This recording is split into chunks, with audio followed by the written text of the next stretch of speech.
It's time for another episode of the Shaun Tabatt Show, a podcast where I connect you with thought leaders from across the globe, digging into some of my favorite topics like personal development, marketing, spirituality, and pretty much any other shiny object that happens to catch my attention.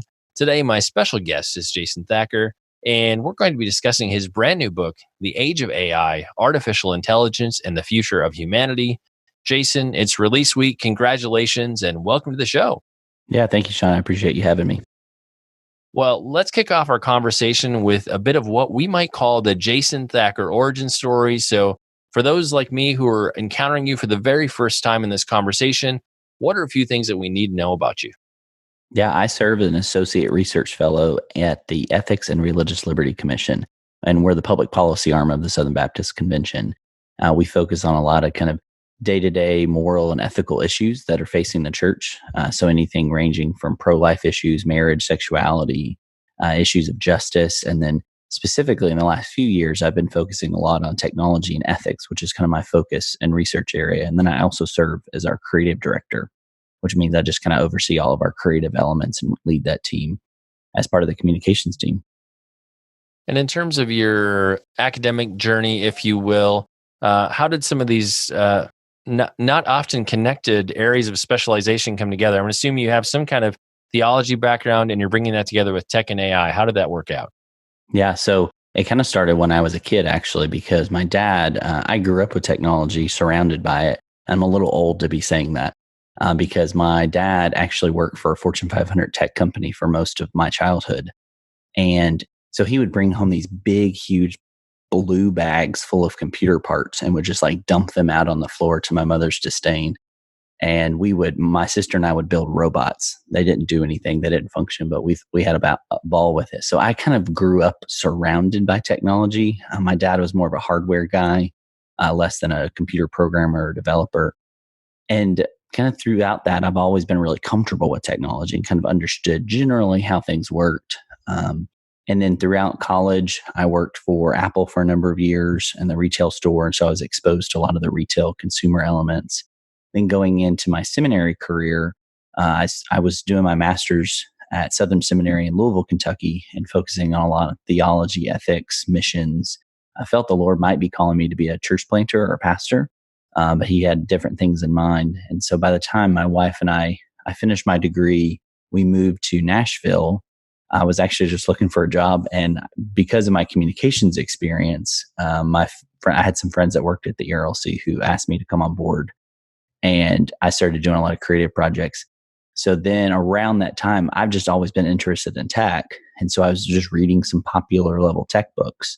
You have a lot of things that Ray Kurzweil's written over the years, like The Singularity is Near, How to Create a Mind, Spiritual Machines. And then you even have some really kind of New York Times bestsellers in the last few years. One most notably, as you all know, are Harari's Homo Deus. And as I was reading that book, it really struck me the worldview that he comes to technology. So he claims to be a futurist, kind of a historian of the future. So he has his history books that he's written called Homo Sapiens, and then Homo Deus is the brief history of tomorrow. And through books like that, and Max Tegmark, who's founder of it's the Future of Life Institute, FLI. He wrote a book called Life 3.0 about being human in this technological age. And both of those books, as I was reading them kind of in sequence, I just started doing a lot of writing, just kind of interacting with them from a Christian perspective, because they are very nihilistic in many ways, very materialistic, meaning that there's no real spiritual element to the world. Everything is reducible down to matter. And then from that worldview, they're thinking about artificial intelligence, and they're even thinking about a lot of the social and ethical implications. So as I was writing, kind of both my worlds all of a sudden converge, doing my kind of theological training, ethical training, along with my interest in tech. And that's really what spawned the book. Well, when it comes to AI, I think for a lot of us, we still think it's something that's futuristic. It seems like something out of a sci-fi movie half the time. But in reality, AI has been quietly sneaking up on us behind the scenes in the past few years. And whether we realize it or not, it's a part of our everyday lives. Where are some of the places that we're actually being impacted by AI and we're not actually realizing it or thinking about it. Yeah, I think you're exactly right. Often we get so much of our ideas of AI. I mean, you can just read the headlines on almost most major newspapers and magazines about AI, and they're red-eyed robots. They look like Terminator. They're ready to come kill you or take your job or something like that. And then we have these articles coming out about mass joblessness and the future of automation. So there stirs up a lot of fear. And so when we talk about AI, most people either have this deep seated fear of AI and kind of really any type of emerging technology, and or they have a lot of people are very apathetic towards it because it sounds so sci-fi and futuristic. It's not really affecting my daily life. But in reality, that's a lot of these popular depictions of AI just simply aren't true. One, these are kind of future dystopian or even utopian dreams of what could happen versus what's already happening. And as I write in the book, a lot of folks, we've already welcomed AI into our homes. I'm hesitant to say in a lot of interviews what type of AI we have in our homes, only for the simple fact that my phone that's sitting about 5 feet from me will light up and start talking to me because of Siri. We have an Apple HomePod in our house. We've had Google Home Minis, and we have Nest thermostats, and we have a lot of those kind of fancy smart devices. And for listeners who aren't familiar with AI, anything that's considered smart, like a smartphone, a smart thermostat, even now you can buy a smart microwave connected to your Amazon account or even your refrigerator itself. A lot of these smart devices that offer personalization are driven by large part by artificial intelligence, or another way to talk about it is like an algorithm. And that drives our social media feeds. It drives a lot of our communication. Is what we see when something's curated for us. That's done by an algorithm. Even our Google search results. Often we think we type something in, and just whatever is most relevant pops up. Well, what does it mean to be most relevant? Well, that's because an algorithm is determining that that is most relevant for you to see based on a number of factors. And so, in many ways, AI makes our life easier. There's a lot of convenience to artificial intelligence, and it's a very, very powerful tool. So, it's not just the innocuous use of Siri or HomePod or Google or whatever. We also have other uses in military. We have uses in communication and in manufacturing and automation and work. And so, in many ways, AI is it's really already part of our daily lives, whether we realize it or not. And often, as Christians specifically, but even the wider culture, we haven't given a lot of thought to it in terms of where it came from, but primarily about how we use it and how best to use it. And there's competing definitions on what, constitutes the good or human flourishing. And as Christians, and as a Christian, I come to it with a worldview that's grounded in the scriptures. And so that's what I try to do in the book is early on grounding some of these existential kind of foundational questions. Because I like to say AI doesn't really cause us to ask new questions of humanity per se, but really age-old questions in light of new opportunity. Would love to have you comment on whether or not AI, maybe we would say emerging technology that's kind of under that same umbrella, is it morally good, bad, or neutral? Because I think a lot of us tend to want to place morality and value judgments on things when we see stuff happening, read it in the news, and see how it's impacting culture. But is the AI or the technology itself fit into any particular moral bucket or column, so to speak? Yeah, and I think that's where I get a lot of those kind of existential, kind of foundational questions that I start with the book. I think before we make a lot of those type of judgments, we need to step back and see some of the worldview and how we view the world as Christians, but even how society at large kind of views the world. And so, kind of starting with, I always like to ask, is there a God? And if so, what is he like? If you start there and then you flow into what does it mean to be human? And then what is technology? And those are the questions that I try to address in that first chapter as a foundation kind of element, because from that we can build and think through a lot of kind of the moral and ethical implications. But to, get specifically at your question, I think technology rightly understood in a Christian worldview as we are made in God's image, that God created everything. He created us. He created us in his image. And what it means to be made in his image is that we are like him. We're different and distinct and unique from everything else in the world, and specifically even technology, because technology is not a new thing. Often we think of technology, we think of, fancy setups that allow us to record podcasts like this, or our smartphones or tablets and devices like that. But really, technology has been around since the beginning of time. When we were creative and God gave us the ability to create a shovel or a hoe for agriculture and to make our work easier, even going up to like the printing press and kind of the revolutionary nature of the printing press, and then going into modern technologies like AI and facial recognition and a lot of these emerging tech type tools. And rightly understood as his image bearers, he's given us the ability to create these tools. And if we understand technology as a tool, something that God's given us to use, and the Bible tells us in Matthew 22, Jesus is being pressed, what is the greatest commandment? And the Pharisees are trying to trap him, and he kind of pulls one over on them in many ways and kind of shocks them by saying the greatest commandment is to love the Lord your God with all your heart, soul, mind, and strength. And the second is to love your neighbor as yourself. And part of that loving your neighbor as yourself, as you see throughout the scriptures, is seeing their uniqueness and their dignity as fellow image bearers. They're not different than we are. Every human being that's ever been walked a step foot on the earth was made in God's image. And that unique value and worth and dignity is driven there. And so when we start thinking about these technologies, no, I don't think a lot of popular thinkers would argue that technology is morally good or bad. I think it's morally neutral in the sense that it itself is not responsible for how it is used. We, as God's image bearers, are uniquely responsible. We have moral agency, and that's grounded in the image of God. So these are just that. They're tools that God has given us. Now, these tools can be created for morally bad purposes. That doesn't mean that, certain types of technology are just good or bad, and it's just how you use them. Well, that's true because we are morally responsible, but these tools, even if they are created for bad, God can redeem them and use them for good.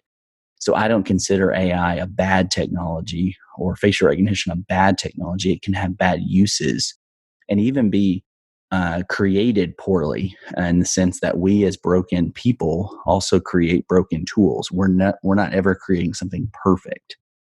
So that's why in the chapter, I think it's chapter 7 of the book, I get into a lot of data and privacy and bias and discrimination, because a lot of those are kind of repercussions of using these tools because they don't always function the way that we planned or thought.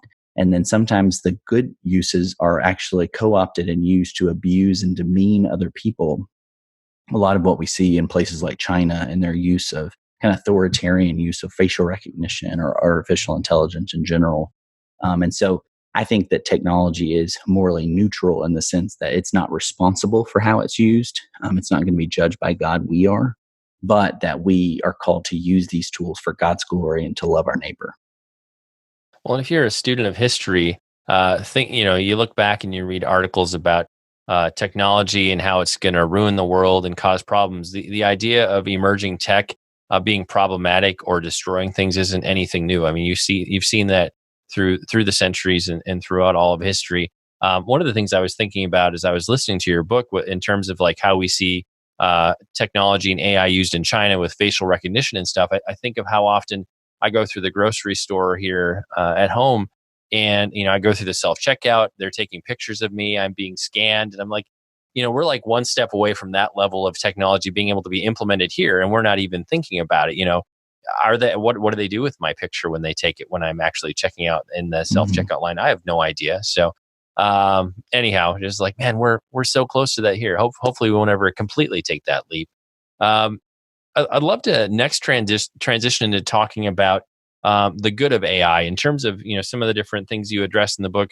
What are the amazing life changing things that AI is bringing to the table for people that if this emerging tech wasn't available to them, they would have a much lesser quality of life?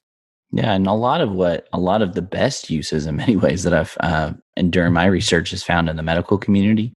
The medicine, I have a chapter dedicated to that. And I said earlier before the interview, it wasn't a chapter that I originally planned. But as I got into it more, there's just so much there with medicine that I think we need to be thoughtfully addressing with wisdom as Christians. And so there's just so many good uses. I mean, I opened that chapter up talking about my dad. And I think it was about a year and a half or so ago, he was diagnosed. He's had a lot of issues with leg problems and like blood flow in his legs. And he's also was a smoker for many, many years. And so that had a hardening of his arteries. So he ended up losing one of his legs to an amputation. And during my research, looking at that, and I remember sitting in the hospital room talking to him about these future uses of technology. And he was like, it'd be really cool to have like a robotic leg. And that sounds so like Luke Skywalker. He gets his arm cut off and he gets this brand new arm that functions just the same, but it's actually robotic. It sounds so futuristic, but you can actually buy, well, maybe not, we can actually afford it, but they have technologies called the Luke arm. I was just reading a story the other day about how it's starting to be developed where you put this prosthetic on and it's connected to your nerves and you actually control it with thought. And a lot of, and meaning saying open the hand and the hand opens. It's really incredible how this technology is kind of fusing with that to restore a lot of what has been lost in the fall, the brokenness, the sickness, the death that we experience. And we can use a lot of artificial intelligence to restore even just the functional use of a leg or an arm, going into other uses of doing medical research. There's so much data available that you can actually, using artificial intelligence, get through a lot of that data and maybe find patterns or find connections that humans might have missed or maybe never been able to take the time to actually invest in and do the research, and find really great use cases or connections or data points that help to improve the quality of life for folks. But then there's a danger, kind of a parallel danger with that, is that if we reduce humanity down as in that worldview, that materialistic worldview we talked about earlier, to nothing but matter, and there's no part of the spiritual, there's no soul, there's definitely no God, then what you can do is you can start to devalue the body. You can say, well, my mind is what's really valuable. So kind of this is very connected to like Ray Kurzweil, how to create a mind. Well, this idea he actually promotes is uploading our minds and get rid of these fleshly containers, these bodies that are broken and experience death and pain and be able to live forever. Well, from a Christian perspective, it's really enlightening. This isn't a new concept. This idea is kind of an old concept, even a Gnostic idea of the separation between the mind and the body and the devaluing of the body and prioritizing of the mind. And so you quickly go from really good uses of technology, restorative uses that really aid and help us in our daily life and really magnify human dignity, to issues where you're devaluing the body, you're devaluing fellow image bearers, and you're using these tools to oppress and demean and to overshadow God's image in these people. And so it's kind of a parallel thing. For every good use, there's also a parallel and bad use or demeaning use. And that's where I think Christians, we need to be proactively engaging these issues. And one of the reasons I wrote the book, be proactively rather than reactively engaging them. And what I mean by that is for the last 100 or 200 years, Christianity specifically, but just really culture at large, we really play catch up to a lot of the big issues of the day. So issues of race or life or marriage and sexuality, we have to respond to after the effects are already felt. And I think with AI and just other emerging technologies, we have the opportunity to be part of the conversations as they're happening, because so many in our culture are asking really deep, kind of foundational questions of the universe and of themselves in light of these modern opportunities. And so we can be part of those conversations, not only preparing ourselves and our own people who are already experiencing this technology and its effects on their life, but be part of the larger conversation and hopefully speak a word of peace and a word of hope and joy, ultimately found in Jesus Christ. One of the things that I found intriguing that you brought out in the book is how we are attempting to kind of humanize our AI or our devices, whether it's Siri or Cortana or Hey Google, where, we're giving them human voices, and we try to create this interactive experience like we're actually interacting with a person. Would love to have you just give us some commentary on, like, what do you think people are trying to do? Like, so we're giving it like sort of a human-like interface, but what are we trying to create when we do that? Yeah. I always like to think of my two kids. So I have a 1-year-old and a 3-year-old. And my 3-year-old loves our smart home devices. He thinks they're just super cool because he can talk to them and they end up doing things. Especially our kids love having dance parties. And so they will ask Siri to start playing their favorite song, and they'll start dancing around the house. But I've noticed my kids, especially my oldest, will kind of start yelling at Siri, and he'll kind of yell at her and just repeat and repeat and repeat because she's not really understanding what he's saying. Because he's just, but it made me think in a lot of those times that this is the technology he's growing up with. Right. This isn't a technology that, for us, we remember a day before maybe the internet or computers or wireless or, even AI, but he won't. And so how is that kind of already inculcating him in this worldview and this kind of new cultural attitude towards devices and how we interact with them? Because really, for the first time in history, we're interacting with these tools as if they're another intelligent being. There's a lot of debate over intelligence and what is AI and what does it mean to be human. But if you just think about it as we've never been able to interact with a tool and talk to it and it do something for us and respond. Richard Mao, who wrote the foreword for the book, says that he often will use Siri to text his wife that he's on his way home. And he's on a number of times just found himself saying thank you back to Siri, even though it's an inanimate object that has no idea what he's saying.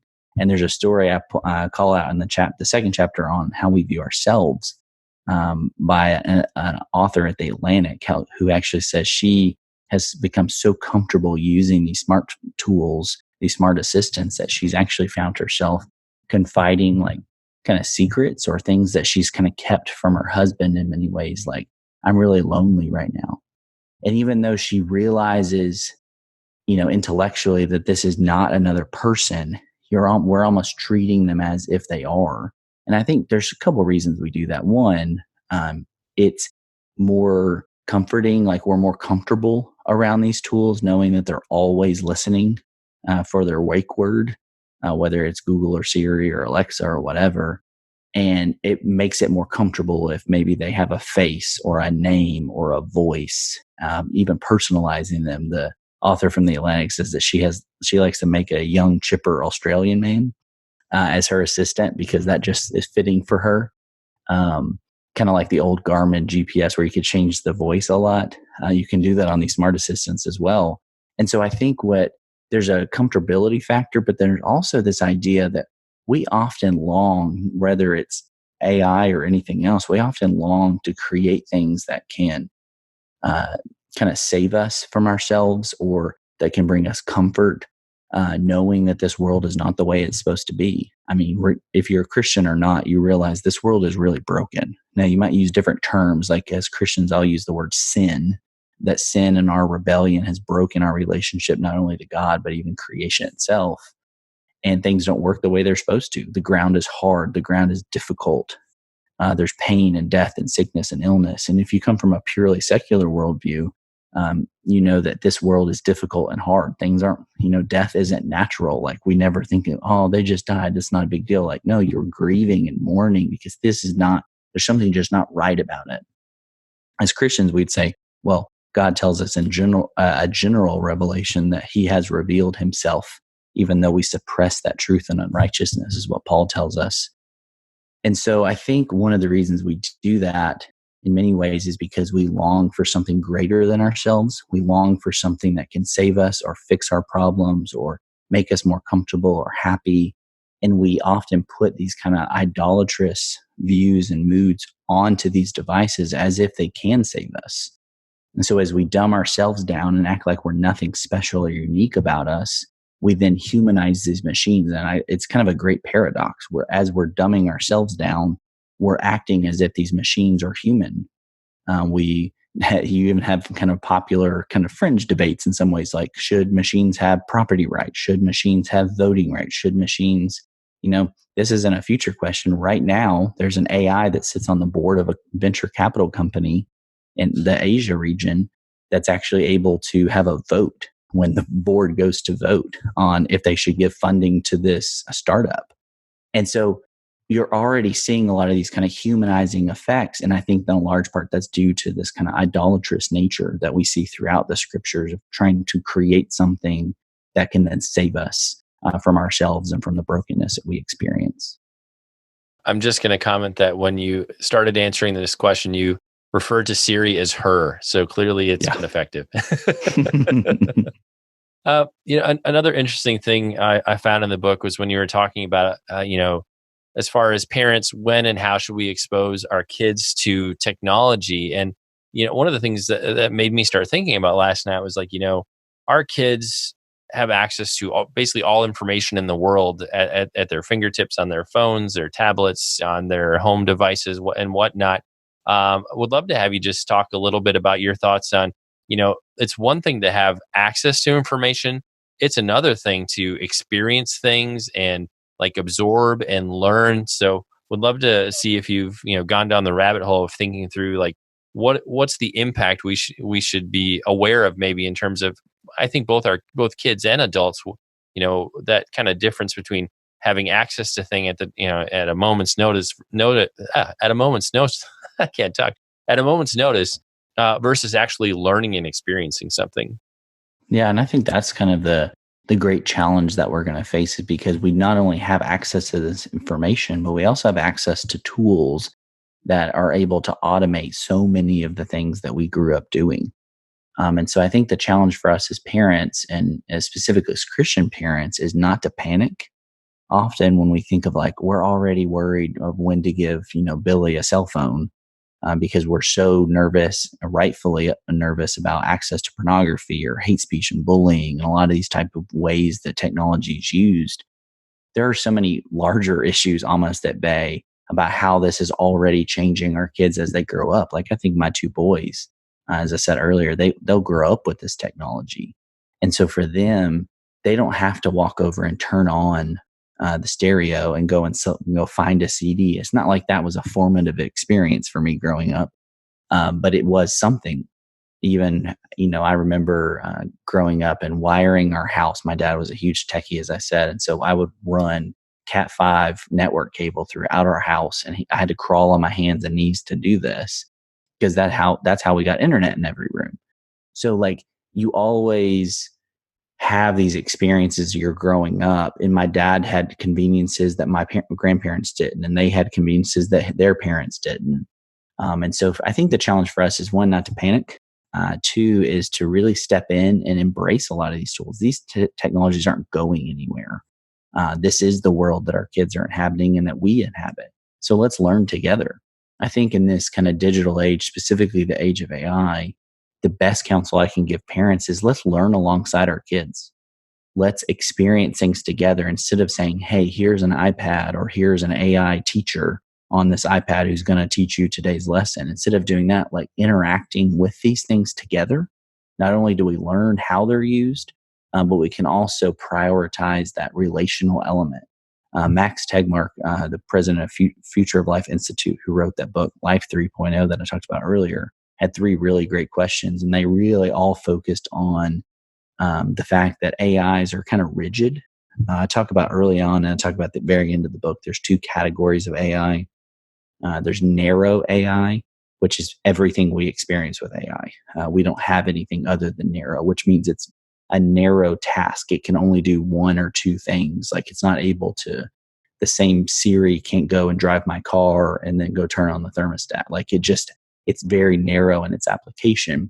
Then you have another level called AGI, artificial general intelligence, which is human level intelligence. And there's only one level, or there's only one human intelligence in the entire cosmos, and that's us. Like, there's nothing else other general intelligence. And then you have this kind of future, maybe it's even more of a dream than artificial general intelligence, called super intelligence. And there's only one super intelligence, and that's God.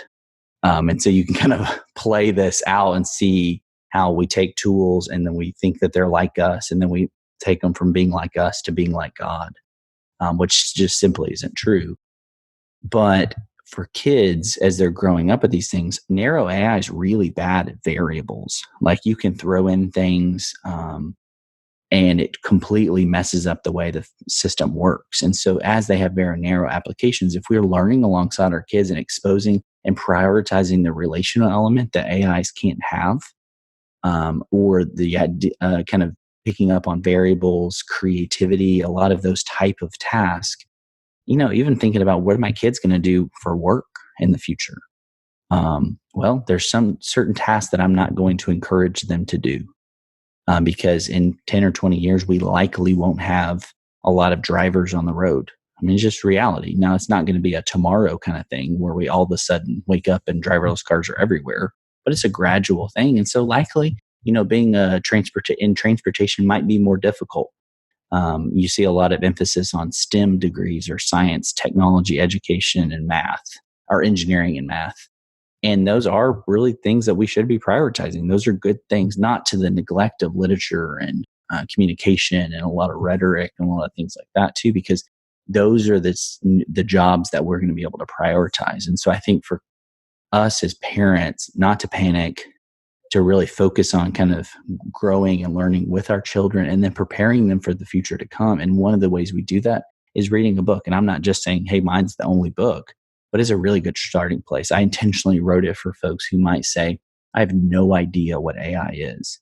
That's why I wrote this book, was to introduce people to it, introduce them to a lot of the contours and a lot of the debate, and then hopefully provide a solid Christian witness on how we should think through these things ethically and morally. Well, now for the question I've been waiting to ask throughout the entire interview.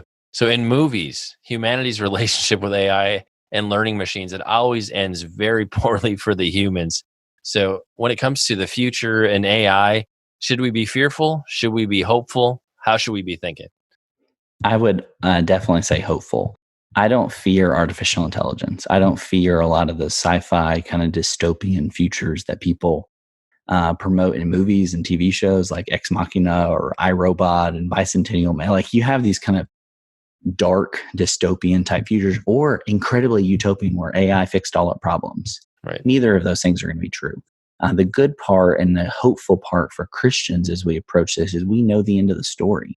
We know Revelation 21 that all of the people of God are going to be surrounded by the throne, singing, Holy, Holy, Holy is the Lord God Almighty. That's the end of the story. It's already written. It's already solid. Christ has already died and he's already been resurrected. He's already reigning. And one day he's going to come back and he's going to make everything right. So we know that.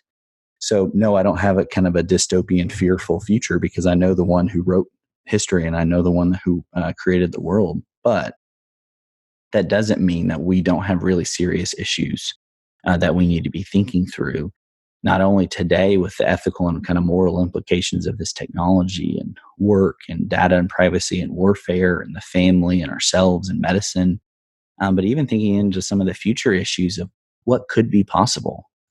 Reality is, even within the AI community, there's so much debate on if AGI or general intelligence is even possible.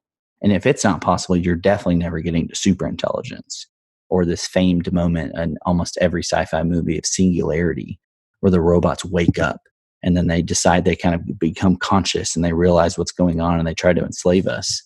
I think we should leave that to sci-fi movies. They're fun. I enjoy watching them.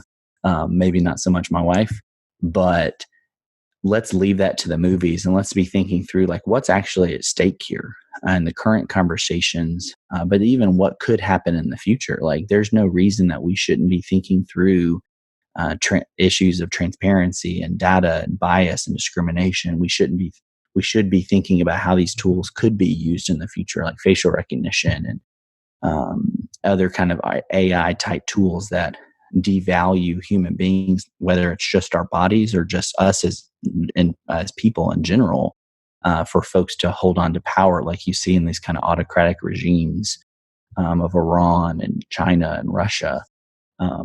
I think we as Christians have a really great gift that we can give to the wider culture, and that's not just the gospel of Jesus Christ, which is the most important gift, but this gift of what makes us unique is that image of God, that human dignity. Like we have a solid grasp and a solid foundation on which to build kind of an ethical and moral engagement with a lot of these issues that I don't believe a lot of other worldviews have. And so there's a real gift that we can speak into some of these issues, prioritizing the image of God and the value, dignity, and worth of every human being, whether they're our neighbors across the world, they look different than us, or no matter where they come from. Every human being is created in God's image and has value and worth. And so, no, I don't really fear the future. I don't fear the future of AI or killer robots or anything like that. My biggest fear in the age of AI is that we believe the lie that there's nothing unique or special about humanity. And thus we start treating ourselves and our neighbors differently as less than they really are. And we really violate what Jesus is talking about, that and loving the Lord with all our heart, mind, soul, and strength, and loving our neighbors ourselves. When we start to love ourselves more than our neighbors, or we start to devalue our neighbors by treating them as just pieces of flesh and blood rather than people created in God's image, that's what I really fear. And so that's why I wrote the book, was to encourage Christians to step into these conversations as they're happening and to speak a word of hope and joy, and kind of looking forward to how we can utilize these tools to love God and love our neighbor better. Well, Jason, we've only scratched the surface. You have so much more great content in the book. So I know a lot of our listeners are going to want to connect with you and find out more. So where are some of the places we can connect with you on the web and find out more about the book? Yeah, the easiest one is my website. It's jasonthacker.com. There you'll find a ton of resources. You'll find information about the book, about future projects, speaking events, and things like that. So that's a great way to connect. One of the ways that you can connect on the website is through Weekly Tech. It's a weekly tech newsletter that comes out on Monday mornings. And the whole goal is to really demystify and kind of de-hype a lot of the conversations around technology, not just AI, but other emerging tech, and help to prepare you for the week ahead. And so I focus on one big story and a few kind of smaller kind of news items you should be aware of, just to kind of help prepare us, because there's so much information that we're dealing with every day. And this is just a way to hand curate that as a tool and hopefully a benefit for people as they engage the week ahead. Well, like we do with every episode, we'll have detailed links in the show notes, places where you can connect with Jason and pick up your own copy of the book. It's time to bring this episode of the Shaun Tabatt Show to a close. Many thanks for being a part of my conversation with Jason Thacker. Once again, our book today was The Age of AI, Artificial Intelligence and the Future of Humanity. For more on Jason and the book, a great place to start is his website. If you want to go directly to the page about the book, head on over to jasonthacker.com/AI. And Jason, I just want to say thanks for writing such an excellent book. Thanks for a fascinating conversation today. It's been a great honor to have you on the show. I appreciate it, Shaun. Thank you so much.